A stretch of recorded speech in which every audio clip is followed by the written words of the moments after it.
I once met a woman from Galloway who said she could not talk to me per se. But then I saw her run when the cops came down the phone. Oh, Galloway, Galloway, Galloway. Good morning, Michael Knight. How are you? Good morning, Vinnie, and to all the ladies of Galloway.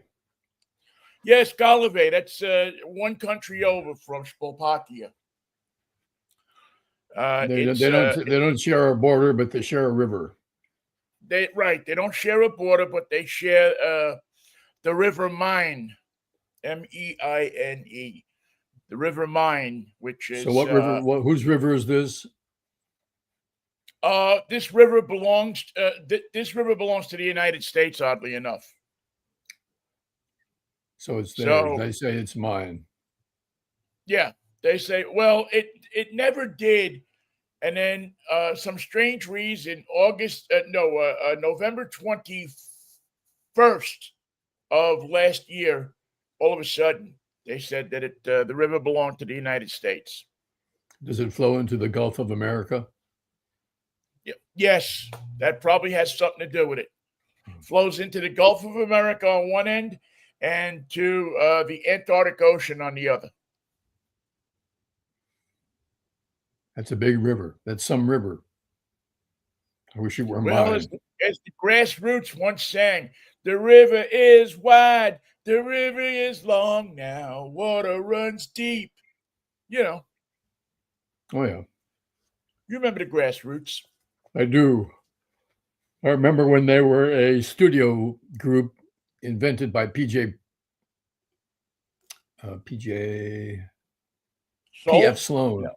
By P.F. Sloan. Yes, P.F. Sloan. And then they had to put together a group because they kept the group that didn't exist kept having hits. So they put together a group, and they had some more hits like Midnight Confessions.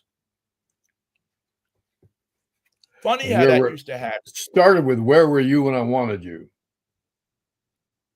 Which is the "Where Were You When I Needed You." Is that a Barry McGuire song? Well, it was credited to the Grassroots.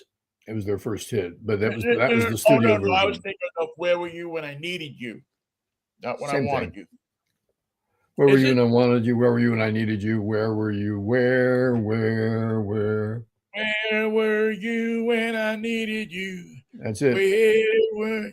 Yeah, I thought that was a Barry McGuire song, but it might have been like the Laurel Canyon group, who I'm sure swapped songs. He might have been involved in the studio version of the Grassroots. Among other things. I'm sure they were swapping a lot of stuff in those days. Swapping was part of the culture, yes. Well, many times you couldn't remember what your address was when you came home. Am I at 17291 or am I at 18495? The house should give it away. It might look, if it is your house, it might look familiar. Yeah, but depending on how your eyesight is arranged on that morning or that early morning, how dark it is. Late evening, early morning. Yeah, it might be a little rough for some people. I mean, I've had those nights where you've looked at the house and had to think a second. Do I live here? Is this where I live? This is not my beautiful house. Not my beautiful car. Yeah, and then all of a sudden the cops come and direct you either to the right place or to their house. Well, that's LA for you. Sooner or later, the cops come. Yeah, well, it's really everywhere these days. Although some cities, it's sooner or later, it's where the National Guard comes, or the Army, or whichever military group. I'm pretty sure that at some point they're going to send the Sea Scouts out to quell the disturbances. The Sea Scouts are vicious. They've been trouble in the past. Hey, I was going back to a girlfriend that I really liked when I was in grammar school. Her brother was in the Sea Scouts, and he wanted me to join the Sea Scouts, and I wanted to impress her. And so I went on a 40-mile hike with the Sea Scouts. And at the end of that hike, I came to the realization, I don't care how wonderful I think you are, That's it for the I scouts. ain't walking 40 miles for anybody, not even for Edwin Starr. I am 40 not miles walking is 40 miles is 5 longer or than a 40. hike. 20 miles Yeah, is a long hike. 40 miles is a ridiculous. and it was a long ass hike. It was like over the George Washington Bridge and up the Palisades Parkway. I mean, this was a hike. This was intended to prove that you are worthy of getting on a ship. I was 11 years old. And you didn't know what to But do with the sails. the things we do for love. No. Yes, the things we do for love. Well, there's been a lot of baseball and some football on since we talked. I wonder if you were impressed by anything that you saw. I guess the pitcher for the Yankees, Schlitter, Yeah. was extraordinary. He had a night that will live forever in Yankee memory, if it leads, especially if it leads to a trip to the World Series or something grander. But the kid was supposed to perform like a kid, and he performed like a veteran, performed like a star. And you don't see many pitchers go into the eighth inning and continue to strike out the side. Right. It's just simply not something that modern pitchers are known for. Well, it's not. It's they're not conditioned to do it. They're just they're conditioned to go. They're 6 or 7. And you got a guy who's thrown 100 pitches and you're leaving him in there. It's very unusual, especially for him to Yeah. maintain control like that. Yeah, you have either absolute faith or absolute stupidity. And, it's funny because with the beating up that Aaron Boone takes in New York, and I mean, he gets beat up. Any Yankee manager is going to. I don't care if you're Billy Martin or Yogi Berra or whoever you are. If you're managing the Yankees, you're going to get beat up. It's just the way it goes. And you could have done something incredible the day before, and that day you will get beat up if you make a move that's not good, that they don't that the experts sitting in the bleachers don't think is a good move. So Schlitter is and it was interesting yesterday from the point of a listener or a viewer to hear how many times the announcers slowed down when they said his name. they wanted to make sure they enunciated the L in Schlitter. Well, I wonder if ESPN, being the dog and pony show that it turns into sometimes, they weren't working on that. 6th grade humor, 5th grade humor. Oh yeah, 4th grade humor, really. Yeah, I'm sure that I'm sure they had a whole class on it, or it was part of their pregame meeting. But no, listen, this kid came out, he performed.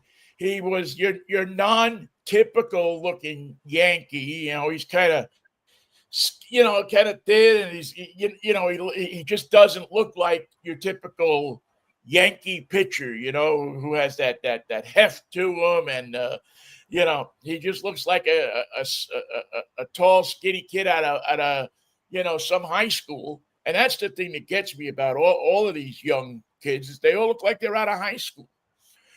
And he had the extra added pressure of having grown up a Red Sox fan, being from the Massachusetts area, being from the Boston area, and having his what used to be his friends, calling him up and leaving him nice, threatening messages on the phone.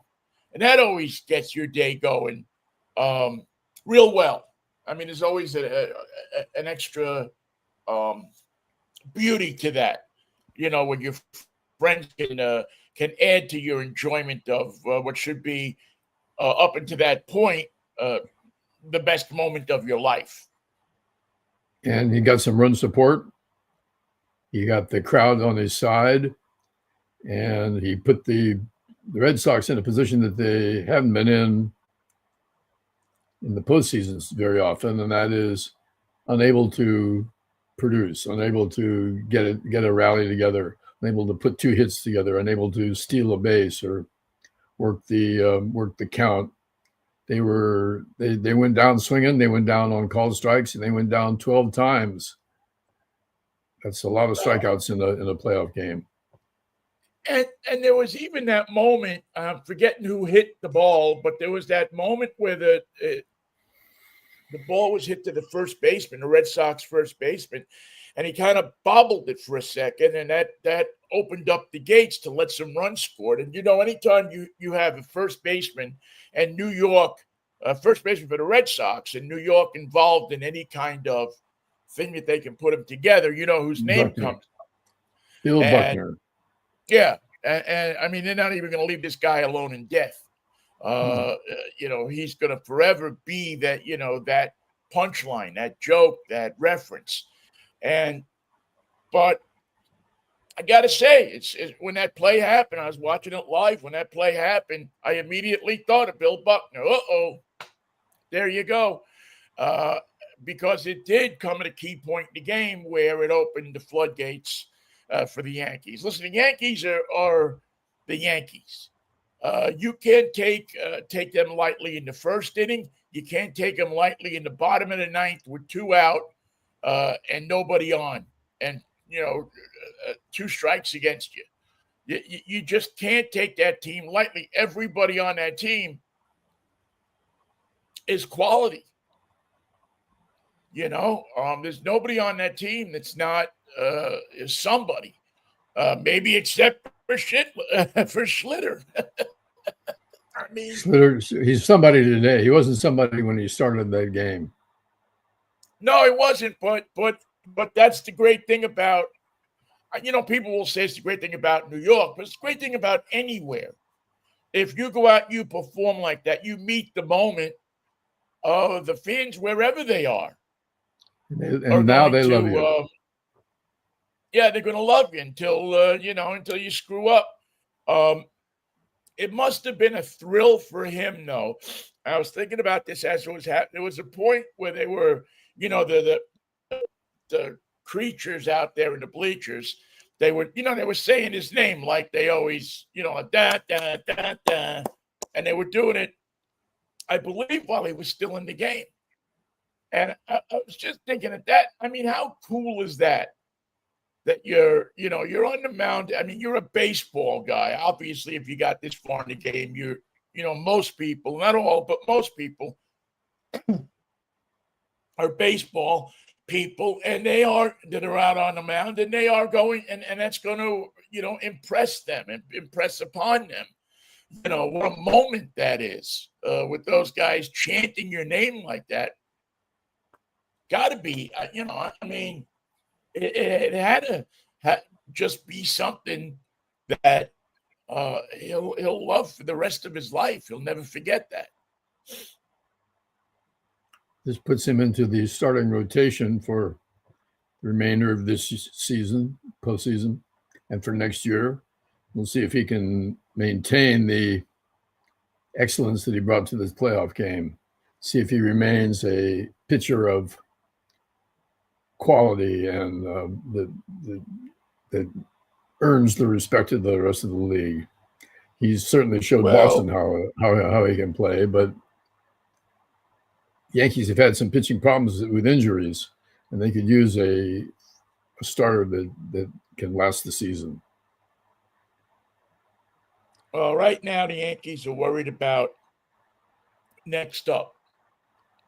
Blue Jays. I think that's what they're. I think that's really what they're not worried about. If he's going to be the 4-starter or 5-starter, that's the talk show. That's the job of the talk show host. They're on this morning saying, "Well, where does he fit in the rotation? Who are you going to take out of the rotation?" I'm sure that Francesa or Boomer Esiason or those guys are mauling that one to death after they finish talking about the Jets. The the game that the first game that I listened to, the Tigers and the Guardians. I'm glad that it's the Tigers. To be honest with you, I mean I'm just Cleveland and Seattle has a long history of meeting in the playoffs. We were there in '95, the first time that happened. We were freezing our asses off out in the old barn, the old big place, and it was oh no, that was the new place. I think that was Well, the new place. it was, but the And wind was coming off the river. yeah, and it was crazy. It was nuts, and so not that I expected the Tigers to be any less, but you you have a different venue. Number one, you have your first two games at home, which is going to help you out a lot. Home field advantage. The Mariners are very good at home, and you've got a ton of it's funny on the Tigers. You also have a bunch of kids that they brought up during the year or that they traded for at the deadline who weren't on this roster on opening day and have. But it's interesting where the uh, in this victory against the Guardians, they helped them. You still can't lose sight of the fact that they collapsed the Tigers just as badly as the Mets did. If not for a game or two, the Tigers would have been watching this game from the same place the Mets are. I mean, they were what, 13, 14 games up at the All-Star break or close to it. And the Guardians came on like gangbusters, and the Tigers couldn't buy a run. And so it'll be interesting to see if the Tigers can keep that momentum that they found again going, and that the Mariners can hang on to the momentum that they had after, what is it now, almost a week off. Do the Tigers open in Seattle? Yes, they open tomorrow afternoon. They open in Seattle, and I think it's I mean, the place is jumping already. Sunday is going to be one of those rare sports doubleheader days where you go from the only this time you don't have to go across town. You have the Seahawks and I believe a 1 o'clock game or 12:30 game or something like that, and you have the Mariners in a 5 o'clock game. And I guess all you'll really have to do is get up and walk across the street. Take your seat. Get out of your seat. Get out of your seat. Go across the street and take your seat. Cross Royal Brome. Answer the question for so many people who'll be here from out of town. Who the hell is Royal Brome? He's a man who knew his onions. He knew his onions, and then go in the ballpark and watch yourself a baseball game in the evening, and hope that that the Mariners can hang one on the Detroit Tigers. So it was a good day. It was a good week of baseball. Even though the Dodgers didn't give the result that we wanted, it was a fine week of baseball. The only problem with the fine week of baseball is that unless you had streaming services, you couldn't find it. It wasn't on TV, free TV. You couldn't just turn your television set on and watch a game, which obviously the lords of baseball don't care anymore. The first day of the playoffs, there was split coverage, some on ESPN, some on ABC. So there was room on television for everybody. I guess after that they started playing footsie with the coverage, and who's either ESPN had it for TV or was streaming elsewhere. Same with football last night, for that matter. The Rams and the 49ers was Amazon only, Prime. Yeah, which I was lucky that I had the Amazon thing. So Did your stream drop out? I lost the game no less than 5 times. The stream would just go black especially during commercials, and no, I had to mine never restart. went out. Yeah, mine never went out. It was interesting because I actually bought. I wanted to watch the Yankee game, so I actually bought the day pass for Sling TV, and which was $4.95 for 24 hours of access to Sling TV, and that's Sling TV. I mean, now again, maybe I'm doing it wrong, but I couldn't get. You pay for it on your phone, and I couldn't get the game on my TV. I actually had to watch the game on my phone. Yeah. So I'm going to call up Amazon, or not call them up, send them a thing and say, hey, I got ripped off here. I had to watch this. The guy, I don't see that good to begin with. And now you got me watching this thing on my phone. I don't think that was a good thing. Now, this series, the American League series, division series, is going to be on FX and FS1, Fox. Okay. Yes. So I don't know if any of those games are going to be free or any of them are not going to be free. I suspect that I'm going to have to do the same thing again if I want to watch the games, which I do want to watch because I can't afford $400 for a ticket. Do you have FX on your satellite deal? No, I don't. See, I only stream. I don't have. I just stream. I don't have cable. I don't have. Satellite. Any of that stuff. So if I want that, I have to sign up for. I have to look and see on my Amazon Prime if I have it, because Amazon Prime has a whole gaggle of channels on there, which I haven't taken advantage of. I mean, I think watch. Sling. I don't think Sling is on that, or FX.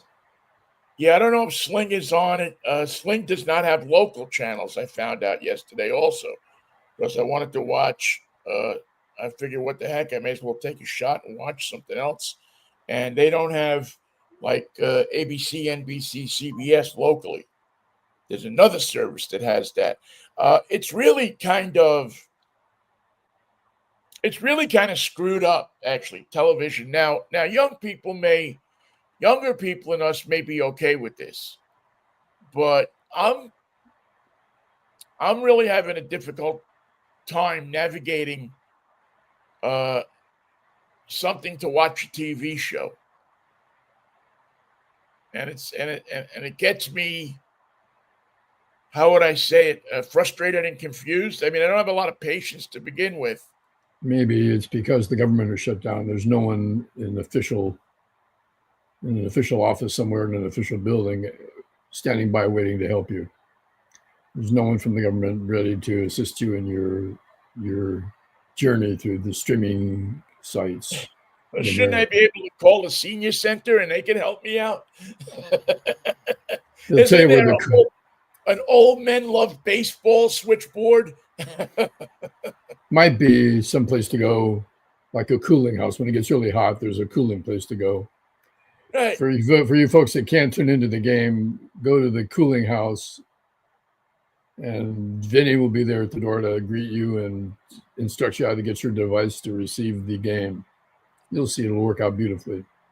Well, that's my second thing now, is I'm trying to figure out, well, is there a bar or someplace where I can go and watch, especially Sunday would be the one to watch, because that's the day you're gonna spend the whole day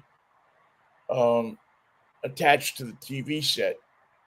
Yeah, with the Seahawks in the 1 o'clock slot and the Mariners in the 5 o'clock slot. It should be wild. And a lot of people, I mean, all you have to do is look at Facebook, and you'll see how many thousands of people have tickets and went for went for the money, had the money to do it. I don't have the money to do it. I can't spend $400 to go to a baseball game. That's a bit steep. I'd like to. I'd like to have that kind of money, but the reality is, I don't. And so and you know what? And I'm okay watching the game at home.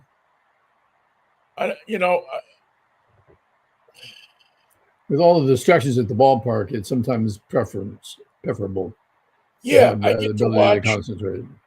Yeah, if I'm not sitting in the press box, I mean, I like the idea of being with a lot of people and being, that's why I kind of like the bar in a way. I like the place you can go and have a meal and watch the game, and it's not going to be crazy, and you can enjoy it and be with some people. I don't like sitting in my place alone and watching it. That's not good. So I'll have to see. I'll have to see how it shakes out. You'd think that the Mariners would have given all of us who worked on the ballpark campaign to keep the team here, would have given us golden passes for the rest of our lives. But it never really Not worked the out. case. Yeah, no, it never really worked out that way. I mean, listen, I'm not going to complain if I call up the Mariners and ask them for tickets to a game. They're usually very accommodating. So I'm not going to say that that I never get tickets for a game or anything like that. I call up and I ask them sometimes. I'm pretty sure that if I called them up and asked them for a $400 ticket or two, that I'm not going to get one. I might. I don't know. Stranger things have happened, but I Right. just don't think it's going to happen. But no, the Mariners. I will admit the Mariners have been very accommodating to me over the years when I've asked them. And you know what? If the World Series comes here, if they get into the World Series, I'm going to call up and see if I can get a ticket to at least one of the games. You'll be in good company. Yeah, I'm sure that the people there who have tickets, or anybody who has tickets, will have um, plenty of people calling them up to. But whether I get in or I don't get in, whether I can get there or not get there, whether I just really hope that this team erases this spot on its soul. Stigma. Yeah, it's just. I mean, you think of all the talent that this team has had, and to not get to a World Series is Hard to truly believe. a sad thing. Yeah. It could be the biggest disappointment in baseball, to have the talent that they had or have and not get to that. I mean, think about it. They had Johnson and Griffey and Martinez, both Martinez's, Tino and Edgar, and Vizquel, Yeah. His skill. Omar was Johnson. something. Yeah, they had all of these, pitchers. Pinella managing, um, and a Yankees team that wasn't doing good. A Yankees team that was in turmoil. for a long time because Steinbrenner was gone for, I don't know, how long was that Steinbrenner couldn't run the club. I mean, he was running the club, but he couldn't do it out in the open. So we'll see. Hopefully, the lineup is a good one this year for competitive teams. There's a lot of talent at the top. The Cubs look good. The Yankees look better than I thought they were going to, quite frankly. Yeah. Detroit was hot and heavy. They put on a good show. And who else did we see that stuck out? The Padres had their problems. Yeah. The Padres are an interesting group because they seem to lose players, yet they're there. You know, they seem to have great talent scouts and a great farm system, and they seem like they're going to be there. And in fact, they are there, but they have that stigma. They can't get out of the first round. You know, they can't get past. They were like the Pirates were in the 2010s, the early 2010s. They had a load of talent on the team, bunch of talent, but they couldn't get out of that first round or the second round. They just didn't have the horses.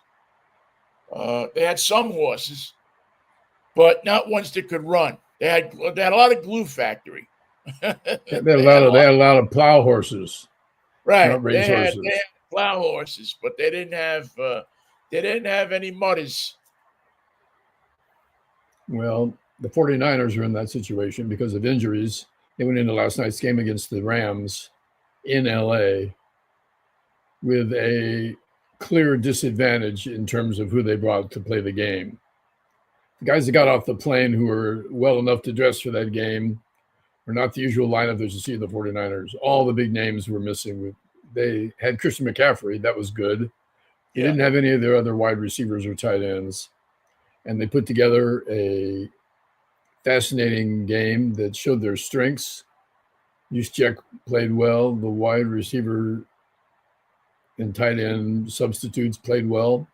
And more importantly, Mac Jones, who was not known for his success when he played with New England or his backup role with the Titans. I'm not certain who it was. He was on the team. He didn't play.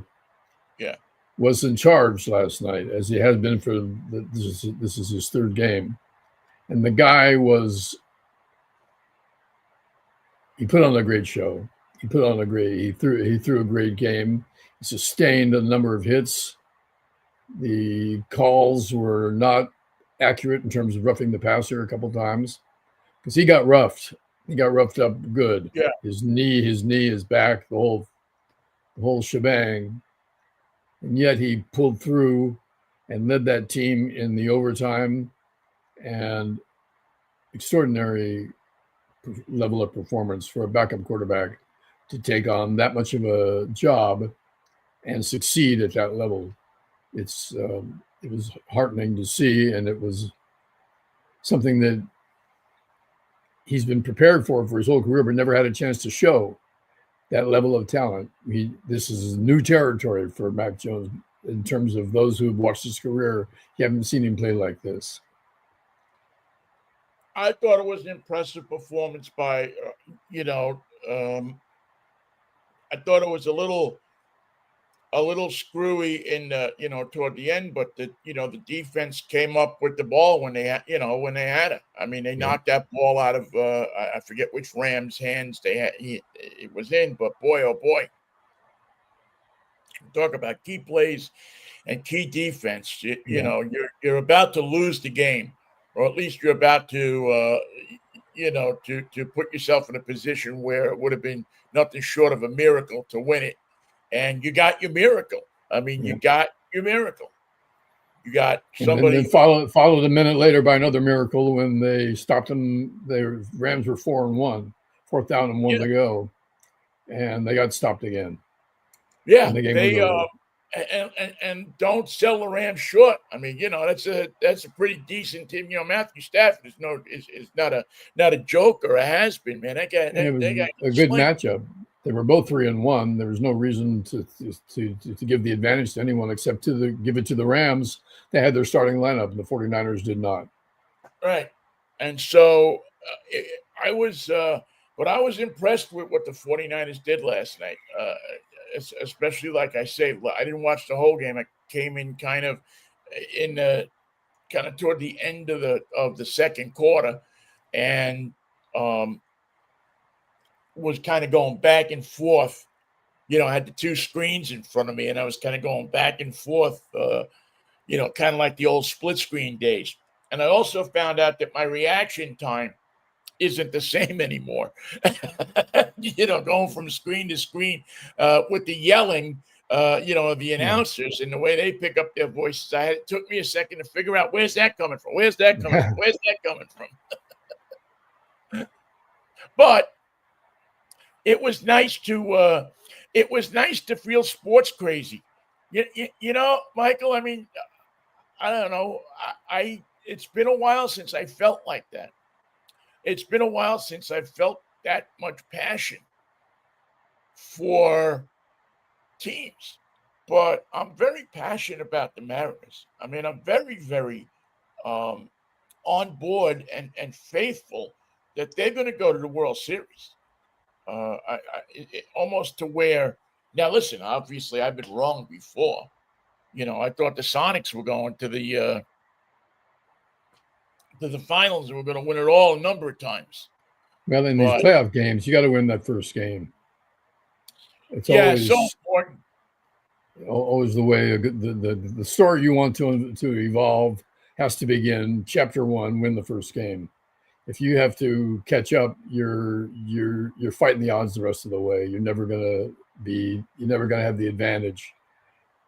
It's the keys to the game. Tough. You really have it. I mean, you have the essence of it right there. Keys to the game: win the first game. That's it. You do what you got to do to win that game because everything it sets a tone for your team. I know that you'll always hear people interviewing the players and saying, well, what do you have? What is it going to take? What do you have to do? Who has to perform? And nobody ever really comes out and says, we got to win the first game. And if we do that, pretty much, I mean, I forget, they threw a stat out about that during one of the baseball series. There was one guy that had that, and it was something like 70% of the winners of the first game go on to win the series. Right. And I get lost. I mean, I don't listen to a lot of the stats and stuff like that. I think it's over. The game is over statified. As a matter of fact, there should be one feed for the people who want to hear all the stats, and another feed for people who just want to hear, the Dave Niehouses of the world sit there and wax poetic about the game. There should be. You should have your choice. Maybe for an inning you listen to the stat heads, and for an inning you listen to the Niehouses, and for the inning you go back and forth or something. And ask yourself why. Ask yourself why you need to know the miles per hour of the ball that left the stadium. It's a home run. If it was 5 miles an hour slower and still a home run, you only get the run. You don't get any. You don't get any extra for it being a fast home run or the fastest home run of the game. Well, what is the? Yeah, I don't know. I guess because we have computers now, we can figure that kind of stuff out at a snap of the fingers. That you have to, but I hear there was an announcer here in town who would give the launch angle on every home run and the this and the that and the this, and I was like, you know what, dude, I'm not that in. I don't care about the launch angle. I don't care about how fast that ball left the yard.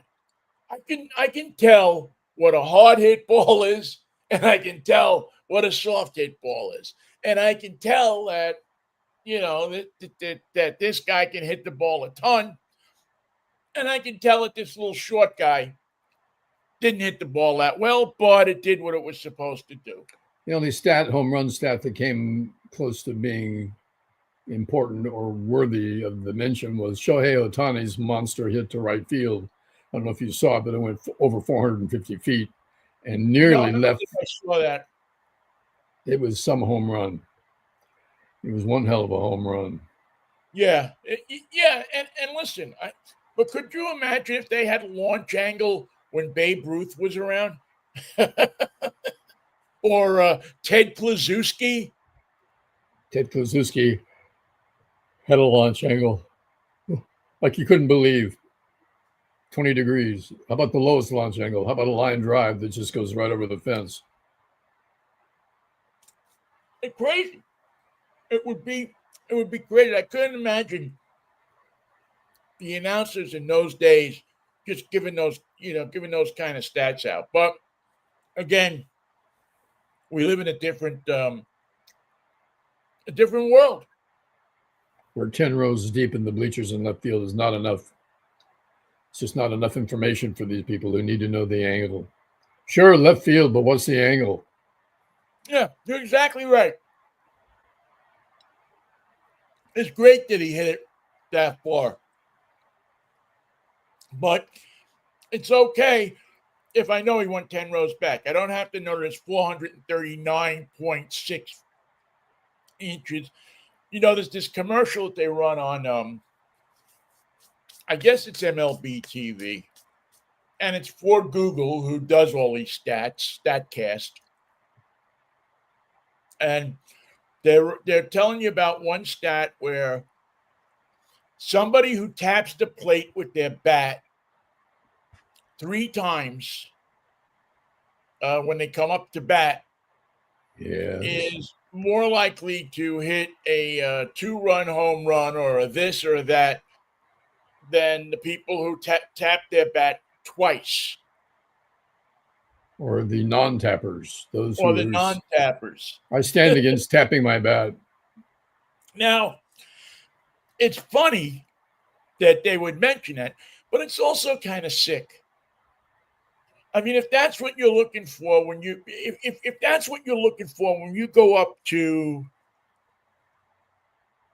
or when you go to a baseball game or you watch a baseball game, aren't you missing the beauty of the game? Aren't you missing the reason why people write songs and poetry and music and write these great stories about the players and everything like that? People don't write great stories about the stats. They write great stories about the people, and they write great stories about the mood that was in the ballpark when Casey stepped up to bat. Nobody wrote. I mean, I should sit down and rewrite Casey at the bat with launch angles and escape velocity. Yeah, escape velocity. Somewhere there's a calculator calcing. Somewhere there's a typewriter typing. Somewhere there's a computer whirring. But there is no joy in Amazonville tonight because Mighty Casey has had his prime order lost. But he gets delivery tomorrow before noon. Yeah, and if he doesn't, it's free. They don't put that in there, do they? They would put it in, but the government shut down, so they don't have any of those additives. Yeah, where are we at with the? I mean, I hate to say it, but I haven't noticed a difference yet. The traffic lights are still working. The cops are still out there writing tickets. Well, you haven't been in the SeaTac to watch the fun and games from the tower. Getting those planes on and off the runway is not as easy as it was. These guys are working long hours, not getting paid. Well, that's always Delta controller is Delta planes. The guy put a wing right in the cockpit of the other plane.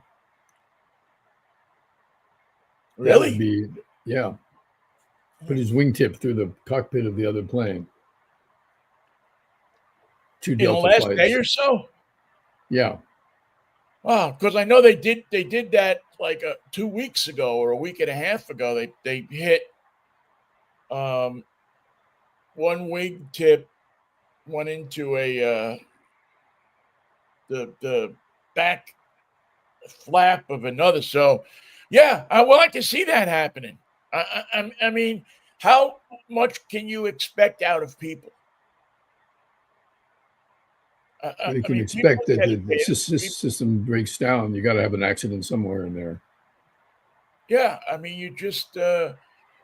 you're overworking people. You're asking them to perform. Uh, you already asked them to perform at a higher rate than most people can perform anyway, right? I mean, if you're an air traffic controller, chances are that you are. While you may not be, the most suave guy on the block, you probably have a brain that is far superior to most people on the block. When it comes to making sure that this is there and that's there and this there and that's, everything going where it's supposed to go. But you're asking these people to perform now without pay, extra hours, And they um, must be perfect. and they got to be perfect. They can't make a mistake. Mm-mm. They can't. If they make a mistake, people die. What about the National Guard men who are not being paid by the government to patrol the streets of American cities? Well, now I thought that they were getting paid. I had read that their money has already been allocated, and it's like the Social Security. Now, maybe the states it works out different, or maybe there's some kind of different depending on what state you're in or where you are or something like that. But yeah, how long do you want to put your life on the line if you're not getting paid for it? I mean, I can see one thing if you're out there defending your country. If the Russians decide it's a good time to attack America because nobody's getting paid, that's one thing. But if you're just asking people to go out and go pick up drug dealers, um, or whatever, I can see where people would say, "Well, no, I'm not getting a paycheck. I'm not picking anybody up. And how Not would you right." like to be? How would you like to be forced to work without a paycheck and then get fired while you're doing it? That's the next plan. The attack on blue states by the group that has organized the 2025 project. The whole idea was shut down the government, and while it's shut down, fire everybody who's not working because they're not working. And that's the theory that they hope to put into practice in the next couple of days, and they hope to make it stick. So there'll be no government agencies to come back to. They'll be decimated. And where are all these people? My question has always been with all of this is where are all these people going to work? Where are they going to go to work? Where are they going to? I mean, the jobs report is down. Now there's jobs because you've invited all the people um, who you suspect of being an illegal alien to leave. So yeah, there's going to be some jobs, I guess, but I don't know. I don't. It just doesn't seem. I mean, I can see if you want to cut back the government. I mean, I'm sure that the government could use a lot of cutbacks in a lot of places. Are you sure of that? Are you? Well, I think there are places, yeah, that you could definitely cut back, but I don't think that telling people, sending people off to a shutdown, and then having them, I don't know, not come back to work. That's not the way to do it. There has to be a better way to do it than that. Even if you do, even if there is um, more people to do a job than they need. It depends. I mean, how many people? Right now you have people in the National Park Service that are doing a job of 4 people. And they're not getting paid at all. Those And parks they're are not, now yeah, closed. and they're not getting paid. I talked to a woman the other day. I was at up in Darrington and stopped by the parks, the office where you go when you go into the forest. And I was Right. talking to the nice woman who was in there, and just asking her, well, what's going on? She said, well, I really can't talk about it, but we're staying on because we love the parks You can't leave it because unattended. it's special to us. Because we want to see people get their they want to get their to see the people get their value out of coming to the park. They don't want to see people abusing the park Or turned away altogether. or turned away altogether. You drive, I don't know, 500, 1,000 miles to come to a national forest or a national park, and then you get there and it's closed. I mean, we see what can happen with that in National Lampoon's Vacation. Chevy Chase goes crazy. We don't want that to happen. We don't want Chevy another Chase. Wally World. We have a problem at the main gate. Chevy Chase is there in a station wagon, and we have to take care of that first. But I'm telling you, when we do take care of it, we're still not letting you in because we're closed. Right, what's his launch angle on that thing? His escape velocity with the station wagon is 63 miles an hour. Oh man, that's a great movie. I don't know. I haven't seen that one in a while, so maybe I've seen the Christmas one a bunch of times in the last couple of years, but because my brother-in-law, it's one of his favorite movies. So we wind up when we get together, we watch it. It's like a Christmas treat. It's like It's a Wonderful Life. My sister likes It's a Christmas Story, and him and I like Christmas Vacation. So we watch it. It's just there's that old guy that's in there. I forget the actor's name, but he always plays an old Italian guy. But he plays, I guess, Chevy Chase's granduncle or something in that movie, and it's just he's hilarious. He gets more out of just uh, an accent than you've ever seen. He nails the part. And he's fun to watch. He also played Charlie Partana's grandfather in Prizzi's Honor, which was a great movie. I don't know if you've ever seen that, but it's one of the great unheralded movies of all time. Prizzi's Honor. If Charlie Partana is so smart, how come Charlie Partana is so dead? These are good questions to ask.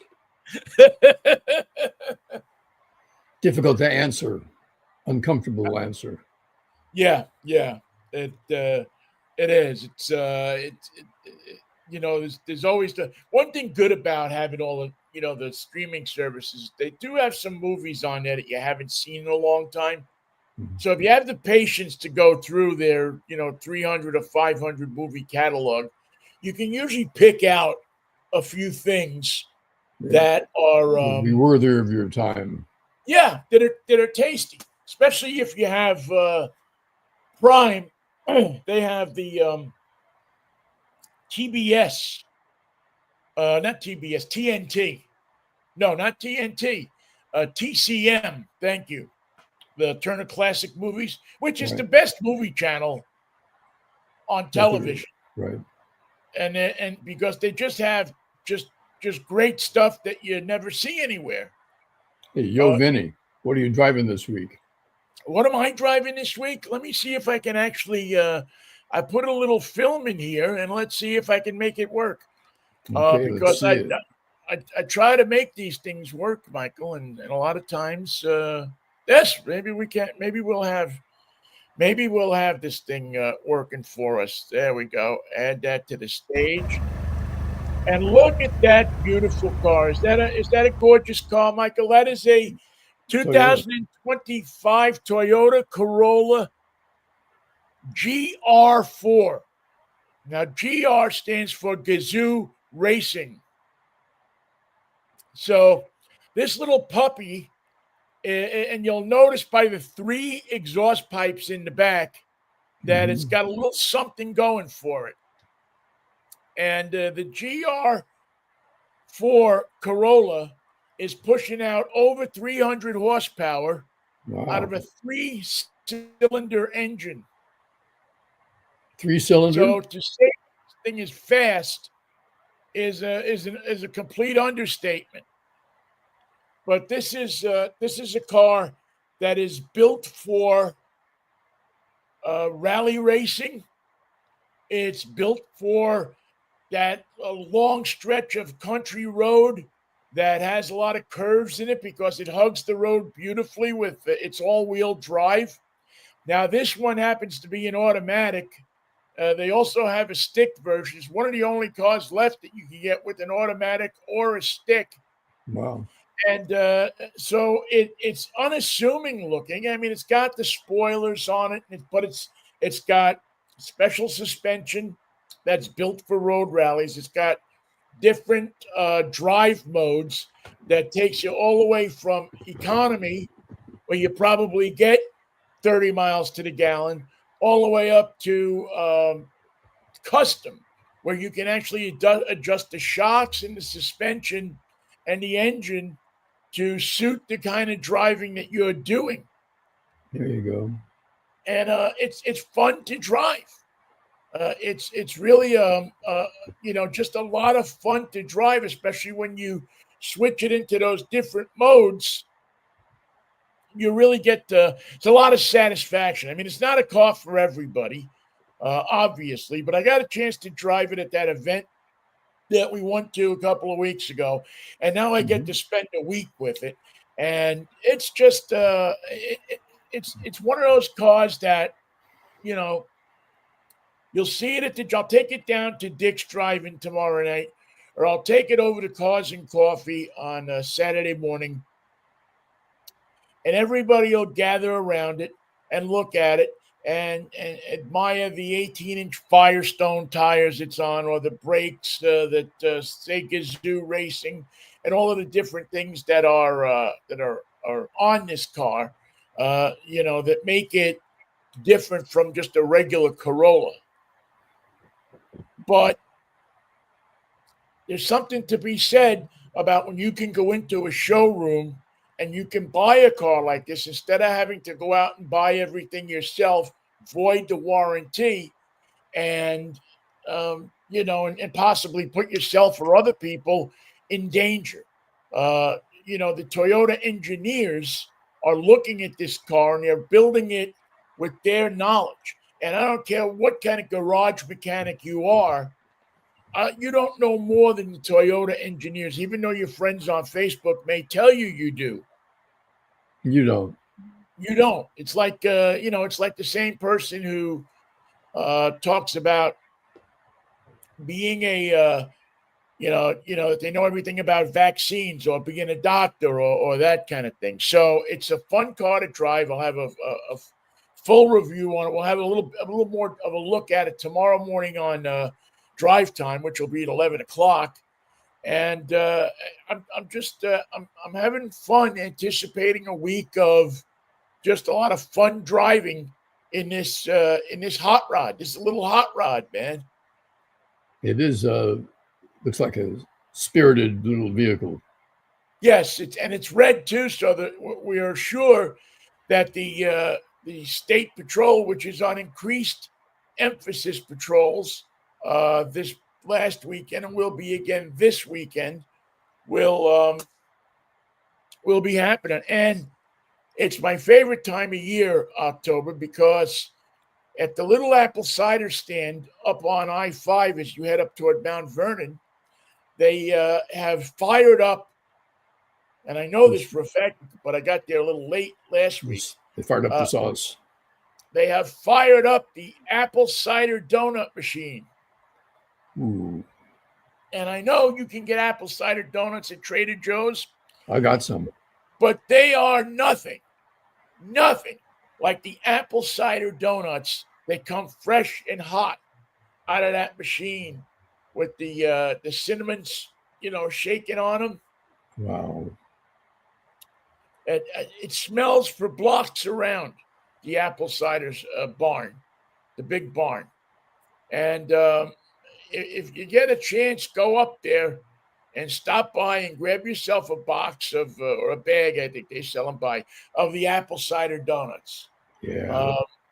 Now you're talking. Yeah, they're really something. And I got the perfect candy apple colored car to go get them in, so it'll add a little extra. Let them stand back and observe. Just observe how we do this. So it is one of my favorite. I mean, I don't get a thrill out of picking apples anymore or anything like that. I love to go out and watch people take their kids to the pumpkin patches and stuff like that. But the apple cider donuts, man, that'll keep me coming back until if I'm incapacitated, I'm going to actually pay for an ambulance. They can load me into an ambulance and drive me up to the apple cider place so I can taste those donuts, hot and warm, coming out of the oil-soaked conveyor belt. Beautiful. Well, Vinnie, have a great show tomorrow. Have a great donut. I'll see you at 11 o'clock when you're Red Rocket. See you on Monday morning. What are you doing this weekend? Baseball? Got a baseball game with Bo tomorrow at 2:30. The Knights are playing some other team. I don't know who. And he's on a hitting streak. He's really doing well with the bat. Good. And he's playing first base, so he has to catch the ball. And for 6-year-olds, catching the ball is a challenge. And he's really becoming sharp. He's really picking it up. Well, it's a good way to learn, man. Yeah. Yeah, when they're throwing that ball at you, you don't want to get hit in the head with it, so you learn how to catch it. Catch it, and you got yourself an out. Yeah, catch it, you got yourself an out, and you're not seeing double. Take it between the eyes a couple of times. And baseball isn't that much fun anymore. So and you'll know how catching it makes a lot more sense. Yeah. Yes, that registers even in a 6-year-old's mind. That catching it is a good thing. There's nothing wrong with catching the ball, and plus your friends then carry you off the field and everything. It's nothing but a good thing. All right, Michael, I will see you on Monday. You take care of yourself. You take care of yourself. All of you people out there, thank you for listening to our show. We always like to thank you. And if the Lord's willing, the creek don't rise on Monday morning at 10:10 or so, we will join up with you with all of the good stuff that happened over the weekend. Go Mariners, man! Go! Let's get to the place that we want to go all together, the World Series, and it'll be fun. Good idea. That'll be wonderful if that happens this year. Let's hope that's the case. Go Mariners! And what else was I going to say? Oh, our government is shut down. If it doesn't work, it's not our fault. We're shut down. So far, I haven't noticed. But, I'm not traveling. I don't have to get hopefully I don't have to take advantage. Well, places like Ogden, Utah, where 70% of the workforce is working for the IRS, that's a tough one. Yeah. That's where I think it's gonna be. So let's I don't know. Is there a way to solve it? I don't know. We'll have to see. It doesn't sound like from what I've seen, it doesn't sound like it's going to get solved. But you can't compromise when your boss says you can't compromise. You don't. Right. We didn't negotiate. That's how we got in this mess. That's the same boss that said, don't come up with an immigration plan. Just don't do it. Just don't do it. I'll take care of it when I get there. And don't worry about it because, Trump RX is going to take care of everything. You guys are going to feel great in the morning. See you, Vin. Peace, love, and Manischewitz, baby. See you. Thank you all for listening, too. We'll see you tomorrow. What a wine. What a wine.